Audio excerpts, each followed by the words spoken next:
Shout out Mikey T, the movie star. We live on Report Card Radio. You mean? Get your grades up, baby. So, Bump, I wanted to ask you about the mixtape that Beanie Sigel recorded with the Major Figgas. How did that all come about? We we ran into Beans at different times. You know, Gil ran into Beans in the syrup house in South Philly. And I ran into Beans battling everybody in South Philly. But in the end, you know, I guess Beans wound up coming up to my aunt's house. Used to come up there, you mean? Used to sit around, you mean? Go through music and shit. And he's like, fuck. I think it was Gil. Gil and Beans wound up talking to Cosmic Kev. It wasn't even Cosmic Kev. It was, what was his name? Wongus. They wound up getting with Wongus. And it's like, you know, we should come up. We should do some shit. You mean, for the radio. Wongus wound up, you know, plugging it into Kev. Kev set up the studio time. And we went to the studio and we just bombed out.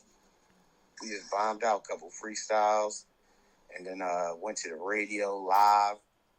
It was like every weekend thing. Like we was going to Power 99. If it wasn't all of us, it was a couple of us, and we just lighting the radio up. And Kev took the freestyles from the studio and the freestyles from the radio, and then a couple of Beans songs that he had recorded, I guess with Rockefeller, and put them all on a mix, put them all on a tape, and starts out on the tape. So that's how that went.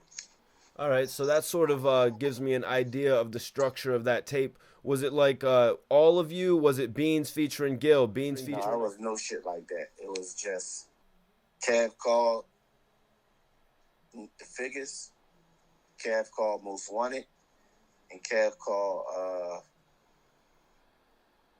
No, that's it. Kev called the Figgas and Most Wanted and Beans, and we all went to the studio, and we all were in the booth at the same time, like no one after the other.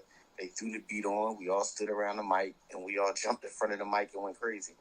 Just how it always was. Whether it was the radio or the studio, that's just how it always was. What was the project called?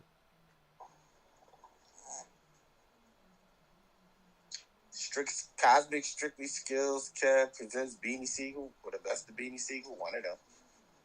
Beanie Sigel and Major Figgas, yeah. The best of Beanie Sigel and Major Figgas. Cosmic Strictly Skills presents the best of Beanie Sigel and Major Figgas. Yeah. All right, so what do you remember most about going up to those studios, recording in the booths with Beans? What was the impression that you had got from doing all that? It was fun. I mean, you got to, like, at the time, like, we was rock stars, like, you know what I mean? So, you know what I mean? It was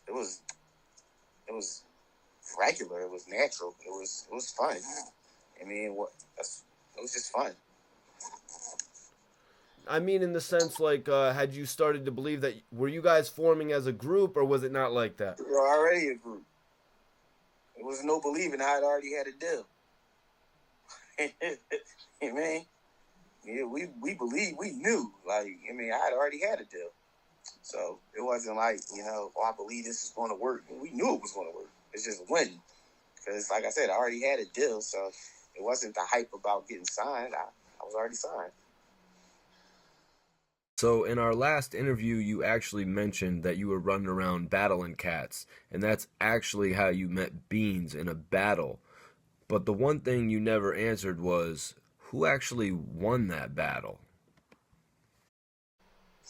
It never ended. What happened? Crazy. What happened? We get down there, and you know, Beans was behind. He was in the playground. So he was behind the gate of the playground. I was in front of the gate in the playground. And we had the beat, the instrumental we was rapping to. can't even remember what instrumental it was. I wish I could. But we would put the tape in and, rap to the instrumental and rewind it. Because, it wasn't CDs at the time. Well, we weren't riding around with CDs, let's say that. The cars had tape players. So we would rewind the song. And Beans did the Monopoly. First, I went. Then Beans went.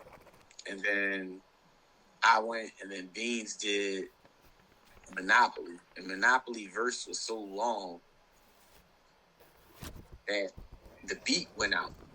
And when the beat went out, Love for Gillie came on next. And when he heard Love for Gillie, he stopped. He stopped before he even ended Monopoly. And was like, yo, that's Gil. That's Gillie. That's Gillie. I'm like, yeah, I know. He's like, you know Gillie? I'm like, this is my man. This is my bro. He's like, call him. And I called him. Like, yo, nigga Mac wanted me to call you. I put him on the phone, and Gil came down and got locked up the same. Hey, Gil came down. We started rapping. The cops came. Gil had weed in his pocket. And when the cops came, people like, everybody come in the playground. They can't touch you if you come in the playground. And Gil didn't make it in the playground in time. And he put him against the joint, found some weed in his pocket, ran him in for some weed. So it never ended. It stopped. It stopped. Actually, Beans went first, so it stopped at the beginning of the second round. Only rap one time. Wow, so Gillie the Kid getting arrested actually prevented the battle from ending. No, actually, Gil coming on the radio stopped the battle. As long if Beans' verse was short, we would have rewound the beat and he would have never heard Gil. But he spit this long ass verse. I know y'all heard Monopoly, and if not, y'all can go check that joint out.